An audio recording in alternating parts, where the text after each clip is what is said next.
Firing होता था तो हम लोग को बाहर निकाला जाता था, तो क्या करेंगे हम लोग? तो कोई तो उस समय गाड़ी घोड़ा कुछ नहीं था, हम लोग मैदान में कहीं बच्चा पैदा कर लेते थे, ऐसा हम लोग झेले हैं। एक तरफ आप नगर निगम घोषित करते हैं, दूसरी तरफ आप रेंज बढ़ाते हैं, ये तो गलत है। इसीलिए हम लोग चाहते हैं कि आप फायरिंग रेंज ही बंद करें। हम लोग कितना दुख झेले हैं और अभी और दुख झेलना पड़ेगा।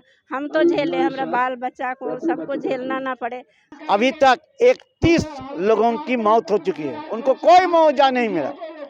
तो दोनों वो लोग का भी यही है, हम लोग का भी तो समर्थन भी देंगे। दोनों का तो हम लोग का एक ही है, हाँ, एक ही मुद्दा है। आप मेरे पीछे एक बैनर देख रहे होंगे, होराव फील्ड फायरिंग रेंज परियोजना की अधिसूचना रद्द करो। अभी इस वक्त हम उसी धरना स्थल पर हैं, राजधानी रांची के राजभवन स्थित धरना स्थल पर। यहाँ पर नेतरहाट से जो लोग पैदल चलकर आए हैं, 21 अप्रैल को चले हैं, आज 25 अप्रैल को यहाँ पहुँचे हैं, उनके साथ कुछ लोग नामकुम से आए हैं। होराव फील्ड फायरिंग रेंज, ये होराव का जो एरिया है ये राजधानी रांची के नामकुम एरिया में पड़ता है और वहाँ से कुछ लोग आए हैं। वहाँ भी फील्ड फायरिंग रेंज चल रही है और अभी भी चल रही है, चूँकि नेतरहाट में 94 के बाद से बंद हो गई थी, लेकिन ये होराव में अभी भी फील्ड फायरिंग रेंज चल रहा है। पहले बड़ी गोलियों का प्रयोग किया जाता था, अब छोटी गोलियां चलती है, लेकिन अभी भी मुश्किलें वही है।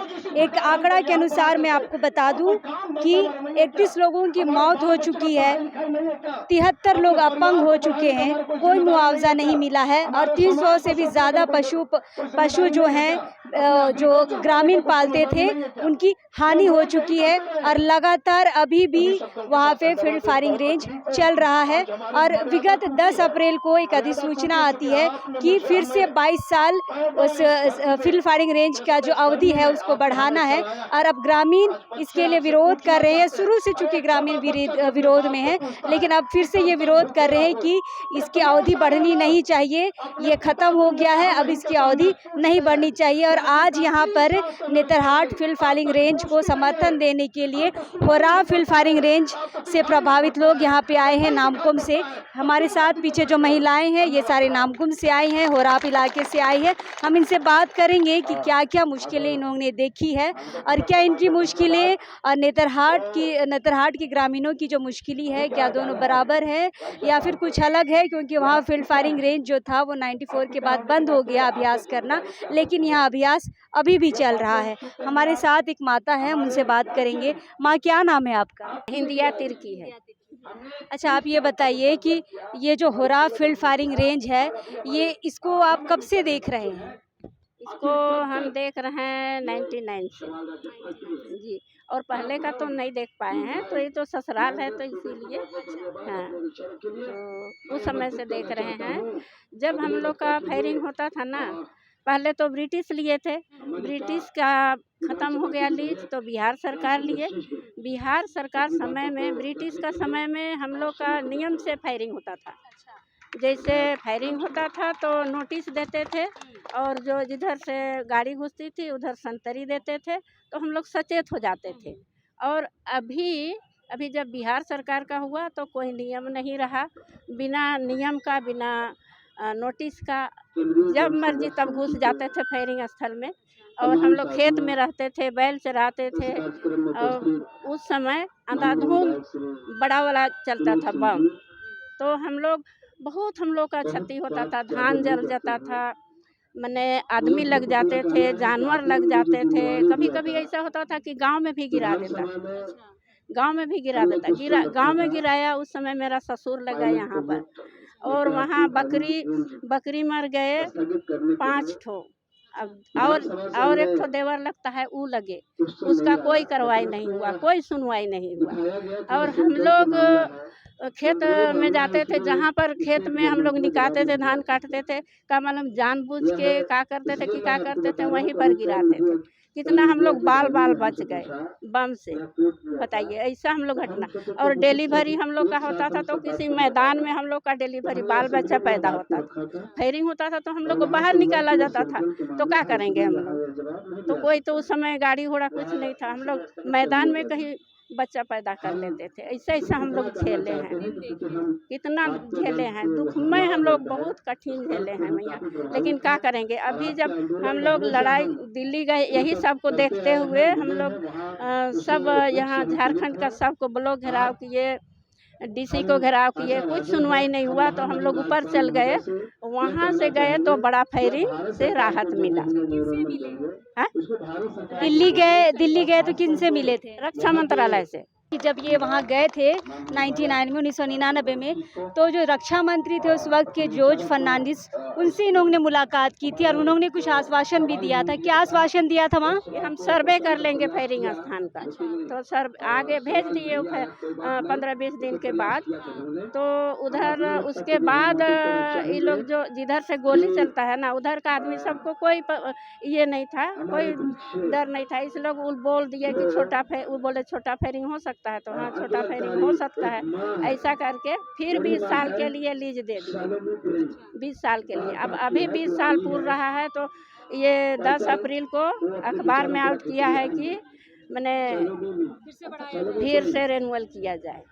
तो हम लोग देखे, हम पेपर देखे, तो हम ही सबको बोले कि भाई ऐसा ऐसा हो रहा है, हम लोग कितना दुख झेले हैं और अभी और दुख झेलना पड़ेगा। हम तो झेले, हमारा बाल बच्चा को सबको झेलना ना पड़े बोल के हम सब तरफ बोलने लगे, जागरूक होने लगे। तब से अब हम लोग जागरूक होके और इसको रद्द करेंगे बोल के ठान लिए।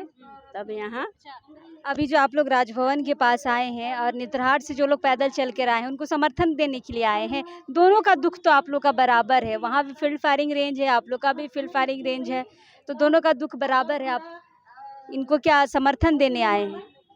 तो दोनों उन लोग का भी यही है, हम लोग का भी तो समर्थन भी देंगे।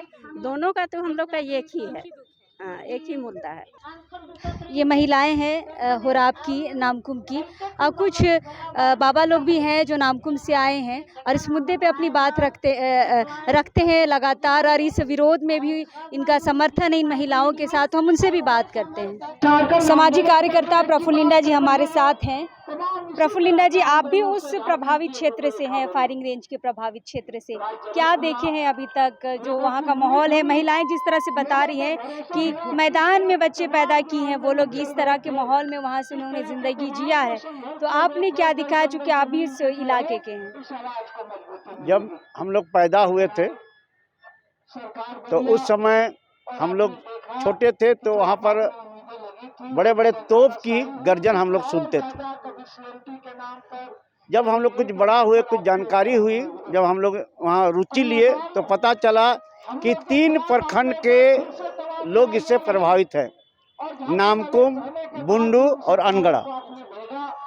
अब 125 और लगभग 30 किलोमीटर एक जगह से फायरिंग होती थी, 30 किलोमीटर में वो गिरता था आर्टिलरी, और पूरे गांव के गांव को खाली करा दिया जाता था।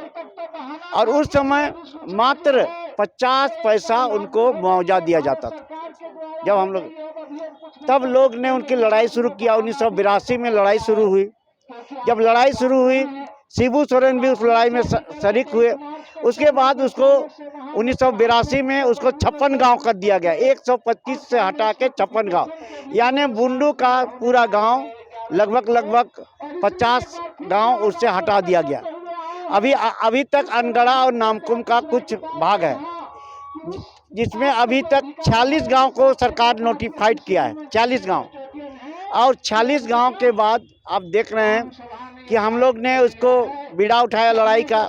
1999 में हम लोग जॉर्ज फर्नांडिस जब रक्षा मंत्री थे, तो वहाँ हम लोग गए।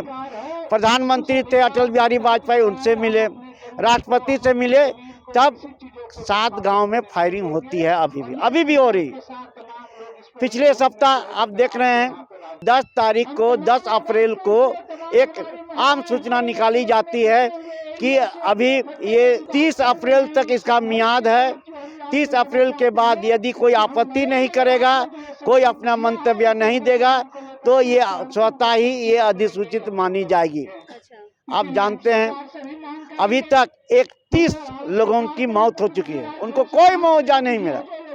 73 लोगों को लोग अपंग हुए हैं, कोई मुआवजा नहीं। और लगभग 300 से अधिक जानवर का क्षति हुआ, जिसका कि कोई मुआवजा नहीं हुआ। हम हमारे सामने अभी क्लेमेंट जी हैं, उनकी माँ बैली टोपो की मौत हो गई आंगन में। हम लोग हाई कोर्ट में लड़े, तब 2021 में दिसंबर में ये फैसला आता है कि इनको 5 लाख मुआवजा दिया जाएगा 2 महीना के अंदर में, लेकिन अभी तक एक भी मुआवजा हम लोग को नहीं दिया है। डीसी कह रहा है मेरे पास पैसा नहीं है। तो आप समझ सकते हैं गोला बारूद होना कितना खतरनाक चीज़ है। कभी भी पैसा नहीं है तो गोला बारूद के लिए भी तो बहुत सारे पैसे लगते हैं, तो गोला बारूद का अभ्यास कराने के लिए पैसे हैं, मुआवजा देने के लिए पैसे नहीं है। सरकार के पास आप जानते हैं कि नया गोला बारूद आता है तो पुराना को ख़त्म करने के लिए वो अनाप शनाप में फायरिंग कराता है, अनाप शनाप में आर्टिलरी चलाता है, अनाप शनाप में फील्ड फायरिंग कराता है। तो आप समझ सकते हैं सरकार और राज्य सरकार और जनता के बीच में एक बहुत बड़ा गैप है, एक बहुत बड़ा विवाद है। हम चाहते हैं कि सरकार ये जो अभी ये 46 गांव को अधिसूचित करने के लिए वो कोशिश कर रहे हैं। हम लोग ने आपत्ति दी है राज्यपाल को। अभी हम लोग चाहते हैं कि जो अधिसूचना है वो रद्द होना चाहिए। आप देख रहे हैं कि उस क्षेत्र से रिंग रोड जा रही है, उस क्षेत्र से गैस पाइप जा रही है, उस क्षेत्र से पर्यटक और तीर्थ स्थल है। तो आप देख रहे हैं एक तरफ ईसाई तीर्थ स्थल है तो दूसरा तरफ है हिंदू तीर्थ स्थल है। ऐसे स्थिति में इसको अभिलंब अधिसूचना को रद्द करना चाहिए। हम लोग इसी के लिए आज राजभवन के सामने हम लोग प्रदर्शन धरना कर रहे हैं। अच्छा, आप लोग आए हैं राजभवन के पास से नेतरहाट से भी आए हुए लोग हैं, पैदल चल के आए हैं 175 किलोमीटर। आप दोनों का दुख लगभग एक तरीके का है, वो भी फायरिंग रेंज का विरोध कर रहे हैं, आप भी फायरिंग रेंज का विरोध कर रहे हैं।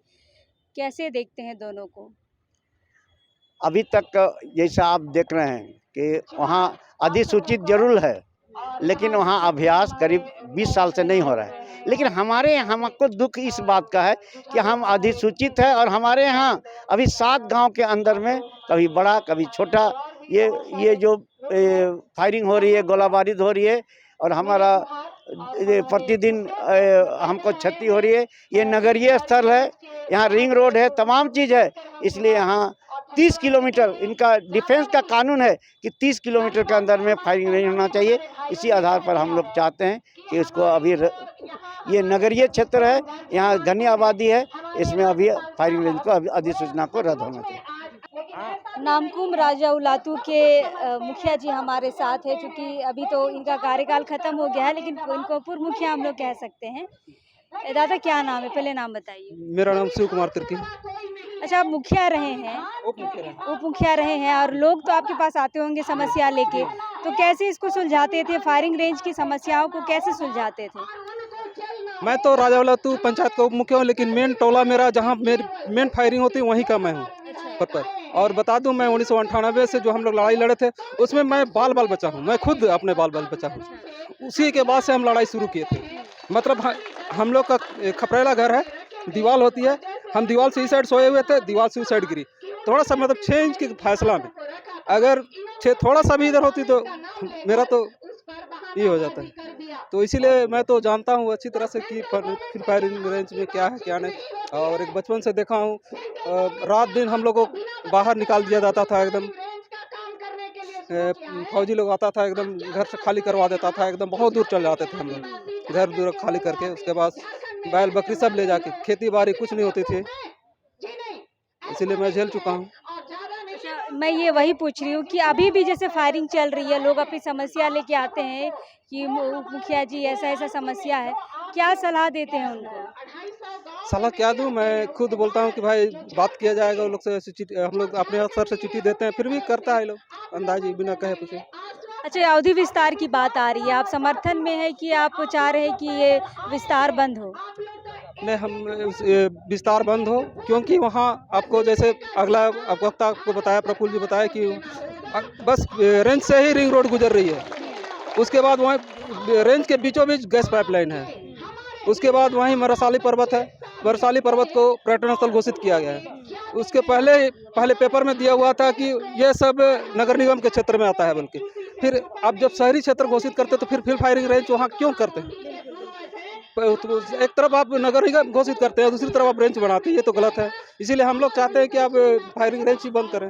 अगर मान लीजिए सरकार इस अवधि का विस्तार कर ही देती है 22 साल के लिए, तब क्या करिएगा आप लोग? फिर हम लोग जो 98 जिस तरह लड़ाई लड़े थे, फिर एकजुट होकर हम लोग जितने भी आस पास के टोली हैं सब। कितना लड़ाई लड़िएगा दादा, कितना लड़ाई लड़िएगा? बिहार अधिकृत बिहार में लड़े, अब तो अपनी सरकार है, अपना राज्य है, अब अब्बा दुशुम अब्बा राज है, कितनी लड़ाई लड़ेंगे? तो क्या करें, अब तो लड़ाई से ही अब क्या कर अपना मतलब हम लोग अपना हथियार उठा ले, क्या माने को? तो लड़ाई नहीं करें, वही तो करना ही होगा, कुछ तो करना ही होगा ना।